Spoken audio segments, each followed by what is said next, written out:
శ్రీ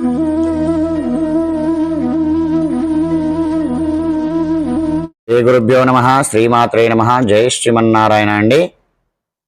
ఈరోజు మనం మన జాతకం లోపల గ్రహాల స్థితి మన జీవితాన్ని ఎంతో ప్రభావితం చేస్తుంది.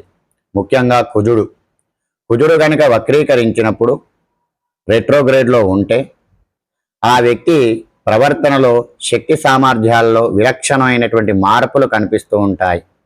అసలు వక్రీ కుజుడు అంటే ఏమిటి, 1 నుంచి 12 భావాల్లో ఆయన ఇచ్చేటువంటి ఫలితాలు ఏమిటో ఉంటాయో ఈ వీడియోలో మనం వివరంగా తెలుసుకుందాం. ఇక వక్రీ అంటే కుజుడు శక్తికి కారకుడు. వక్రీకరించినప్పుడు ఈ శక్తి అనేటువంటిది బయటకు రాకుండా లోపలే ఆగిపోతూ ఉంటుంది, లేదా తప్పుడు మార్గాల్లో వెళ్ళడం జరుగుతూ ఉంటుంది. దీనివల్ల నిర్ణయాలు తీసుకోవడంలో తడబాటు పడుతూ ఉంటారు. విపరీతమైనటువంటి కోపం వచ్చేటువంటి అవకాశం ఉంటుంది. ఇక 1వ భావం లగ్నం. ఈ లగ్నంలో గనక కుజుడు వక్రీగా ఉన్నట్టయితే ఇక్కడ విపరీతమైనటువంటి ఆత్మవిశ్వాసం లేదా అసలు నమ్మకం లేకపోవడం జరుగుతుంది. తొందరపాటు నిర్ణయాలు తీసుకుంటారు. తన మీద తనకు విపరీతమైనటువంటి ఆత్మవిశ్వాసం ఉంటుంది, లేదా నమ్మకం అనేటువంటిది కోల్పోతూ ఉంటారు. ఎవరిని కూడా అంత తొందరగా నమ్మలేకపోతారు. తలకు సంబంధించినటువంటి గాయాల పట్ల జాగ్రత్తగా ఉండాల్సినటువంటి అవసరం ఉంటూ ఉంటుంది. అలాగే తొందరపాటు నిర్ణయాలు తీసుకుంటూ ఉంటారు. దానివల్ల ఇబ్బందులు పడేటువంటి అవకాశాలు ఉంటాయి. ఇక 2వ భావం ధనస్థానం. ఈ 2వ భావంలో కుజుడు వక్రీకరంగా ఉంటే మాట కఠినంగా ఉంటుంది. కుటుంబ సభ్యులతో విభేదాలు వచ్చేటువంటి అవకాశాలు ఉన్నాయి. అనవసర ఖర్చులు పెరుగుతాయి. మాట మీద నియంత్రణ అనేటువంటిది అవసరమవుతూ ఉంటుంది.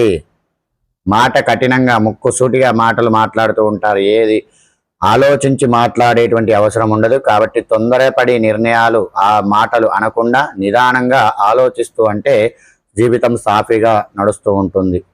ఇక 3వ భావం. ఈ 3వ భావంలో గనక కుజుడు వక్రీగా ఉన్నట్టయితే తోబుట్టువులతో, ముఖ్యంగా సోదరులతో చిన్నపాటి గొడవలు ఉంటూ ఉంటాయి. ఏదైనా పని మొదలు పెట్టినప్పుడు ఆరంభ శూరత్వం కనిపిస్తుంది. ఏదైనా పని మొదలు పెడితే చెయ్యాలనేటువంటి స్పీడ్ కనిపిస్తూ ఉంటుంది. కానీ తీరిగా ముందుకు వెళ్ళినా కొద్దీ డిలే అయిపోతూ ఉంటారు. ప్రయాణాల్లో మాత్రం జాగ్రత్త అనేటువంటిది అవసరం అవుతూ ఉంటుంది. ఇక 4వ భావం. ఈ 4వ భావంలో గనక కుజుడు వక్రీకరంగా ఉంటే ఇంట్లో ప్రశాంతత లోపిస్తూ ఉంటుంది. తల్లిగారి ఆరోగ్యం లేదా ఆరోగ్యం పైన శ్రద్ధ వహిస్తూ ఉండాలి. వాహనాలు లేదా భూములకు సంబంధించిన వ్యవహారాల్లో ఆటంకాలు ఎదురవుతూ ఉంటాయి. ఇబ్బందులు ఎక్కువగా ఉంటాయి. భూమి అమ్మాలన్నా కొనాలన్నా ఇబ్బందులు ఎక్కువగా ఉంటాయి. ఇక 5వ భావం లోపల కుజుడు వక్రీగా ఉన్నట్టయితే పిల్లల విషయంలో ఆందోళన అనేటువంటిది ఉంటూ ఉంటుంది. ప్రేమ వ్యవహారాలలో ఇబ్బందులు రావచ్చు.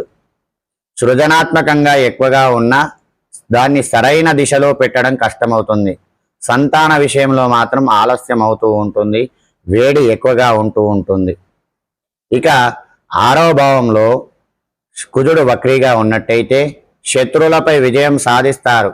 కానీ ఆరోగ్య విషయంలో మాత్రం ముఖ్యంగా రక్తము, కడుపు సంబంధిత జాగ్రత్తలు తీసుకుంటూ ఉండాలి. అనవసరమైనటువంటి కోర్టు కేసులు వచ్చేటువంటి అవకాశం ఉంటూ ఉంటుంది. ఇక 7వ భావంలో కుజుడు వక్రీగా ఉన్నట్టయితే ఇది వివాహ జీవితంలో ఒడిదుడుకులు వచ్చేటువంటి అవకాశం ఉంటుంది.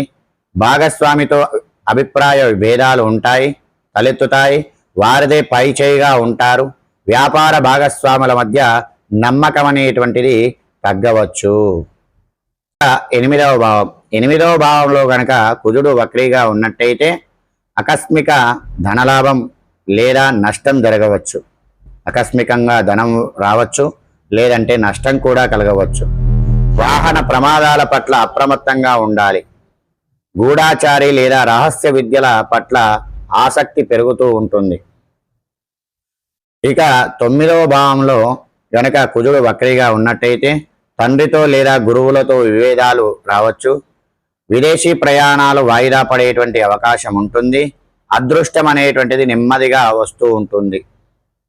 ఇక 10వ భావంలో కుజుడు వక్రీగా ఉన్నట్టయితే వృత్తిపరంగా చాలా శ్రమించాల్సినటువంటి అవసరం ఉంటుంది.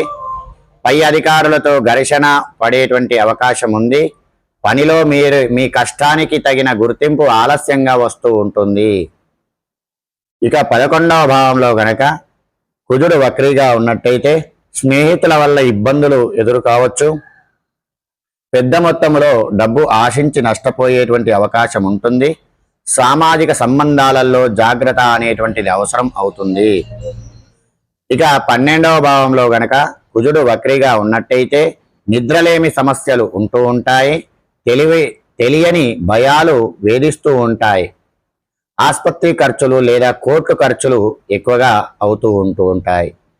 ఇది ఈ కుజుడు వక్రీగా ఉన్నప్పుడు ఈ ఫలితాలు ఉంటాయి. ఈ కుజుడు వక్రీగా ఉన్నప్పుడు తొందరపాటు నిర్ణయాలు తీసుకోవడము, తొందరపడి మాటలు జారడము, వీటిని కంట్రోల్ పెట్టుకున్నట్టయితే కుజుడు మనకు మంచి ఫలితాలను ఇచ్చేటువంటి అవకాశం ఉంటుంది. ఈ కుజుడు గనక వక్రీగా ఉంటే మనము అనుకున్నటువంటి పనులు త్వరగా జరగాలన్నప్పుడు సోమవారం నాడు కందులను నానబెట్టి మంగళవారం రోజు మనం ఆవుకు తినిపించినట్టయితే ఆ కందులను మంచి ఫలితాలు వచ్చేటువంటి అవకాశాలు ఉన్నాయి. జై శ్రీమన్నారాయణ అండి. వీడియో నచ్చితే లైక్ చేయండి, షేర్ చేయండి, సబ్స్క్రైబ్ చేయండి. నన్ను ఆరాధిస్తున్న మీ అందరికి కూడా కృతజ్ఞతలు. జై శ్రీమన్నారాయణ.